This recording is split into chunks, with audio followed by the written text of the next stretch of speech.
Raveena kitchen में काम कर रही थी, तभी उसकी सास सुनीता उसके पास आती है और कहती है, रवीना बहू जल्दी से का काम खत्म करके कुछ अच्छा सा खाना बना ले। लेकिन माँ जी खाना तो बना हुआ है। हाँ बेटा मैं जानती हूँ कि खाना बना हुआ है, लेकिन कुछ ढंग का बना ले, क्योंकि तेरी बुआ सास आ रही है। बुआ सास आ रही है और वो भी अचानक? कुछ हुआ है क्या माँ जी? बुआ जी अचानक घर आ रही है। अरे नहीं रवीना, कुछ नहीं हुआ है। बहुत दिन हो गए थे उन्हें यहाँ आए हुए, इसीलिए कुछ दिन यहाँ रहने के लिए आ रही है। ठीक है माँ जी, मैं अभी बुआ जी के लिए कुछ अच्छा बना देती हूँ। आप मुझे बताए ना उन्हें खाने में क्या पसंद है, मैं वही बनाती हूँ। बहू देखो गांव से आ रही है, इसलिए कुछ सादा खाना ही बना ले। और हाँ ध्यान रह के उनके आने से पहले तू अपने कपड़े बदल लेना और कोई साड़ी पहन लेना। वो गांव से है ना, इसलिए थोड़ा गांव वाली सोच है उनकी। माँ जी आप बिल्कुल भी चिंता मत कीजिए, मैं सब संभाल लूंगी। रवीना की बात सुनने के बाद सुनीता को सुकून मिलता है और वह चैन की सांस लेकर वहाँ से अपने कमरे में चली जाती है। और रवीना अपनी बुआ सास के लिए खाना बनाकर तैयार कर लेती है। और कुछ घंटे बाद जब सावित्री आती है तो रवीना अपनी बुआ सास के पैर छूती है। दूधो नहाओ पुतो फलो। वैसे बहू घर तो बड़ा साफ सुथरा रखा हुआ है। हाँ हाँ जीजी, आखिर बहू किसकी है? अब मेरी बहू है तो साफ सफाई तो रखेगी ना। खैर छोड़ो इन सब को, आप ये बताएं आपको यहाँ आने में कोई दिक्कत तो नहीं हुई ना? नहीं नहीं सुनीता, मुझे कोई दिक्कत नहीं हुई। हाँ बस थोड़ा एड्रेस भूल गई थी, लेकिन फिर याद आ गया।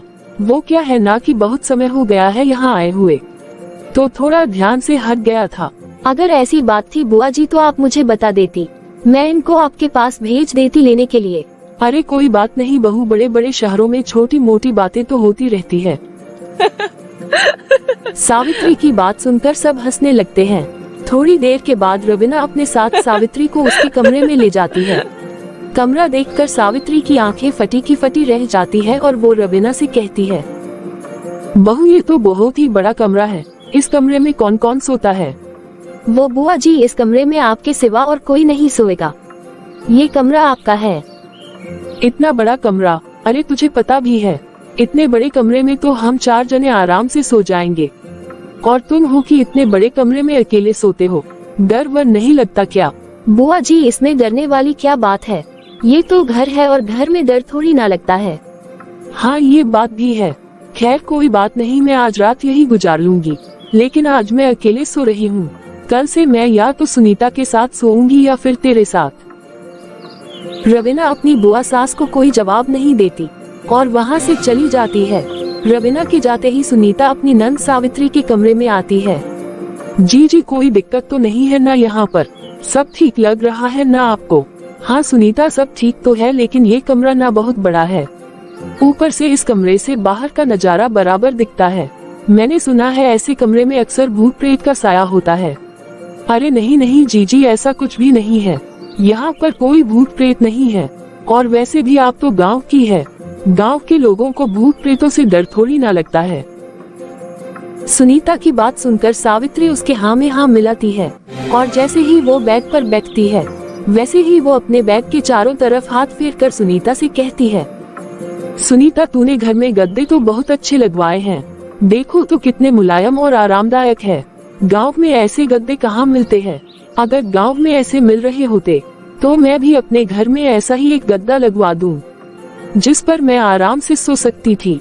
लेकिन हाय मेरी तो किस्मत ही खराब है, एक तो गांव में शादी हुई, ऊपर से ऐसे घर में शादी हुई जहाँ किसी चीज की सहूलत ही नहीं है। कोई बात नहीं जीजी, ये भी तो आप ही का घर है, आप यहाँ जब तक चाहे तब तक रह सकती है। अच्छा जीजी आप आराम कीजिए, मैं आपके लिए खाना लगवा देती हूँ। इतना बोलकर सुनीता वहाँ से चली जाती है।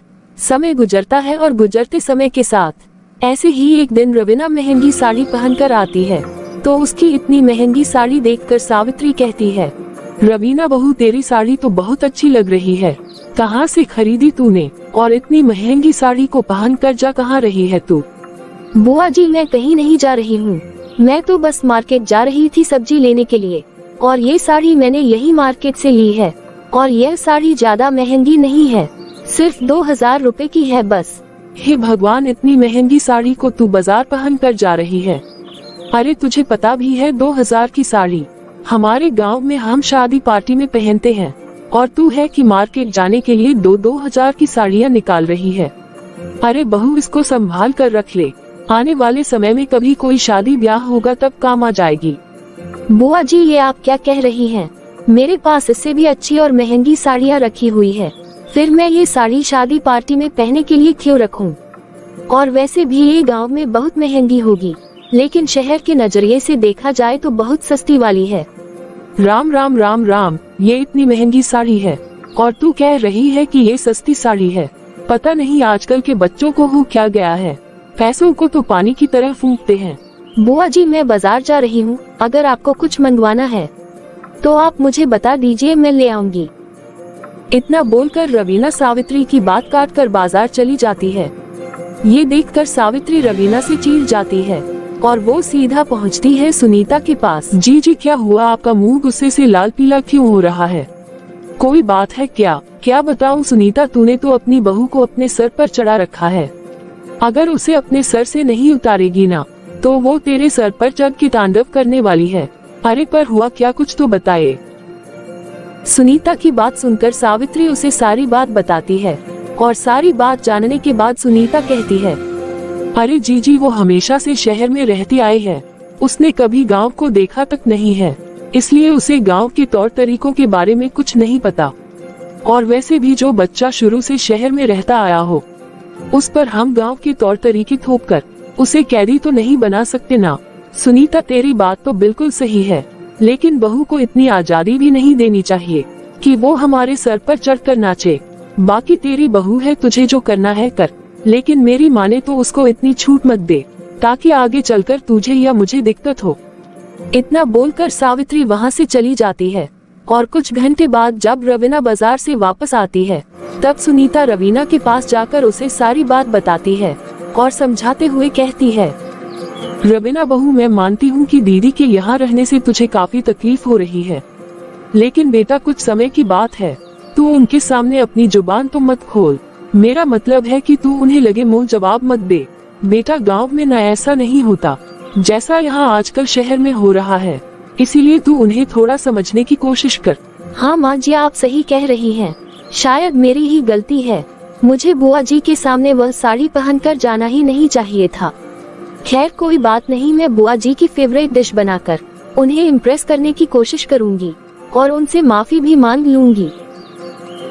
रवीना और सुनीता आपस में बात कर रहे थे, लेकिन उन दोनों की यह बात बाहर खड़ी सावित्री सुन लेती है और बिना कुछ कहे अपने कमरे में चली जाती है। और कुछ घंटे बाद रवीना बुआ जी की फेवरेट डिश बनाकर उसके पास ले जाती है। बुआ जी देखिए, मैं आपके लिए क्या बनाकर लाई हूँ, आपकी मनपसंद मखाने वाली खीर। बहू, इन सब की क्या जरूरत है? वैसे भी मैं तो हर चीज में कमी ही निकालती हूँ। नहीं बुआ जी, ऐसी कोई बात नहीं है, गलती मेरी ही है जो मैंने आपकी बात को इग्नोर किया और आपको हर्ट किया।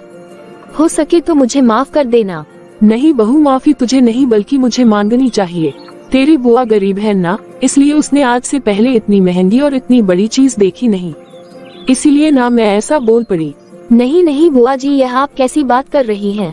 और किसने कहा कि आप गरीब हैं? आप बिल्कुल गरीब नहीं हैं। वैसे भी अगर आप मुझे किसी चीज के लिए रोक रही है, टोक रही है, तो वो मेरे अच्छे के लिए ही होगा ना। रवीना की बात सुनकर सावित्री उसे गले से लगा लेती है। ऐसे ही समय बीतता है और बीतते समय के साथ अब सावित्री का अपने घर जाने का समय आ जाता है। सुनीता बहू, अगर मुझसे कोई गलती हुई हो तो मुझे माफ कर देना। जी जी, आप कैसी बात कर रही है? अरे ये तो हमें बोलना चाहिए, हमसे कोई गलती हुई हो तो भूल चूक समझकर माफ कर दीजिए। नहीं नहीं सुनीता, तुमसे गलती नहीं हुई और बहू को भी काफी समझा कर रखा। सावित्री सबको गले से लगाती है और इस तरह वो दोबारा अपने गांव चली जाती है और यहाँ रवीना एक बार फिर अपनी सास सुनीता के साथ खुशी से रहती है।